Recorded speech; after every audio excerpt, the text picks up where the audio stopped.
ساری تعریف ثنا کے بالکل آغاز سے ہم اللہ تعالیٰ کی تعریف کرتے ہیں، تسبیح کرتے ہیں، تحمید کرتے ہیں، اللہ تعالیٰ کی صفات کو ذکر کرتے ہیں، صفات برکات دہندہ کو ذکر کرتے ہیں، اور ساری صفات کو ذکر کرنے کے بعد ہم یہ اقرار کرتے ہیں مولا اگر یہ ساری صفات تیری ہیں تو ولا الہ غیرک، ہم اس بات کا اقرار کرتے ہیں کہ تیرے سوا کوئی بھی الہ نہیں ہے۔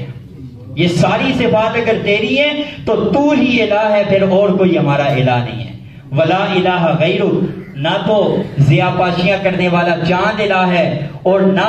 آتشی کرنوں والا سورج الہ ہے، نہ آسمان پر جگمگ کرنے والے ستارے الہ ہیں، نہ بہنے والا دریا اور سمندر الہ ہے، نہ جلانے والی آگ الہ ہے، نہ دودھ دینے والی گائے الہ ہے، اور نہ گھوڑا الہ ہے، کوئی بھی الہ نہیں ہے۔ ولا الہ غیرک، کوئی بھی الہ نہیں ہے، نہ کوئی نبی الہ ہے، نہ کوئی ولی الہ ہے، نہ کوئی پیر الہ ہے، نہ کوئی فقیر الہ ہے، نہ کوئی جن الہ ہے، نہ کوئی فرشتہ الہ ہے، نہ کوئی نوری مخلوق الہ ہے، نہ کوئی ناری مخلوق الہ ہے، نہ سیدنا ابراہیم الہ ہے، نہ جناب داؤد الہ ہے، نہ جناب عزیر الہ ہے، نہ مائی مریم الہ ہے، نہ شیخ عبد القادر جیلانی الہ ہے، نہ معین الدین چشتی الہ ہے، اور نہ ہی خواجہ معین الدین چشتی اجمیری الہ ہے، اور نہ ہی داتا علی حجویری الہ ہے، کوئی بھی الہ نہیں ہے۔ ولا الہ غیرک، کائنات کا ایک ہی الہ ہے جسے اللہ کہتے ہیں۔